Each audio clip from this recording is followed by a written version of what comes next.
Good morning and welcome back to another Saturday Somethings with Mats. Hi, I'm Mats and today we have a wonderful program because it's the 1st of October. It is World Sake Day and International Coffee Day.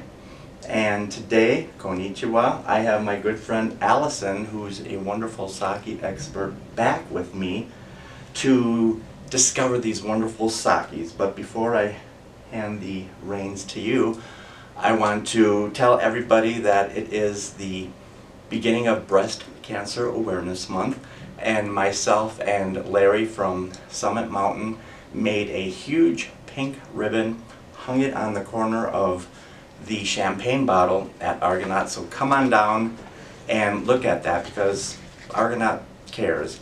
It is also National Beer Week in Denver, so all of you beer lovers out there, come on down because we have a great beer staff and an amazing selection of beers for GABF or just everyday consumption. So, Allyson, welcome back and happy birthday, Joelle. Love ya.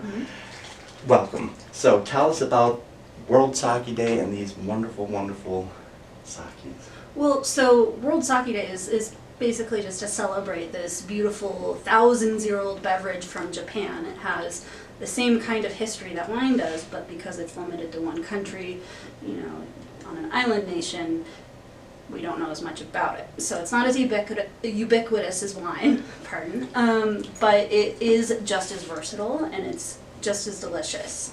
So most sake will sit at about 15 to 16% ABV, so like a Zinfandel, a little bit heavier red, but you can pair it with fish and you can pair it with all sorts of other wonderful things that are not Japanese food, which is my favorite. That's true. First up, we're going to have a nagori. So Americans drink more nagori than anybody else, and part of it is it's very fun, it's sweet, it's cloudy. So it's not unfiltered. A lot of people get that mistaken.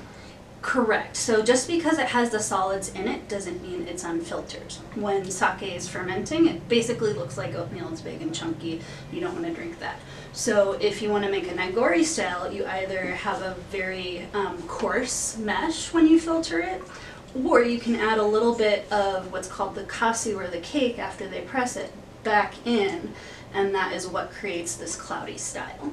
It's beautiful. I'm getting a lot of banana peel, a lot of coconut, lychee, very smooth, very delicate, and of course these will be on sale.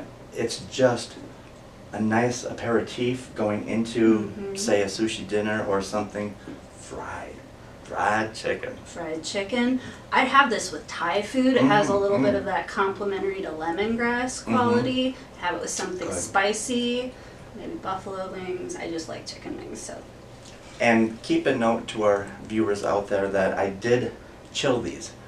Good sake should always be served chilled, unless you want to. So, there's a bit, actually, Monta, I'm glad you brought that up because there's a big misconception that only bad sake is served warm, and that's certainly true. Often in restaurants, they're just using something very inexpensive because of the way restaurants want, and it's nothing against them.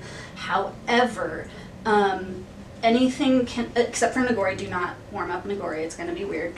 But you can warm up anything. You don't want to get it over 112 degrees Fahrenheit. You don't want to get it too hot because you lose some of the prettier aromatics you get in premium sake, and if you pay $30 for a bottle of sake, you don't want to lose the thing that makes it special. So you can just gently warm it in a water bath. Okay. Or if you don't have that option, really tiny intervals in the microwave in a pinch will do, but you need to be very careful. Right. And I do recommend serving in ceramic ware as opposed to glass when you do that. Good idea. Sake number 2. So this is Sinja. This is from Nagano, and if you're an old millennial like me, you remember the Winter Olympics in Nagano. It's very snowy. Right. Think like Aspen Vale, that sort of a thing. And what I love about that for this sake is water, much like beer, is very important to the process. Japan has some of the softest water on the planet, which is important because minerals make the fermentation go wonky, right? it just makes for better sake. So when you get that really clean, clear, crisp snow melt, it makes for a very clean, clear, crisp style of sake. It's beautiful. And this is where I get lychee nut and a little pineapple, a little lemongrass. It's very subtle but very elegant. Yeah. This is gorgeous, and honestly this is the first time I've had this particular sake. We just brought it in, and this could pair with chicken parmesan. This could pair with some grilled trout, something that would stand up and complement this beautiful sake. It's just not for sushi anymore. Right. No. Okay. I would have it with anything you'd have champagne or Vouvray with. I like that. So if you like those things, definitely give this a whirl. And sake number 3. So this is from Tentaka. Tentaka actually has 3 organic certifications in 3 different countries. It's one of 2 breweries in Japan, or kuras, that have such a rigorous organic process. And so that's just really nice if you're being environmentally conscious or just prefer that. This is a little bit heartier. Right. What style is this? So this is what they call a tokubetsu junmai. Tokubetsu means special. It's just different from what the brewery normally produces.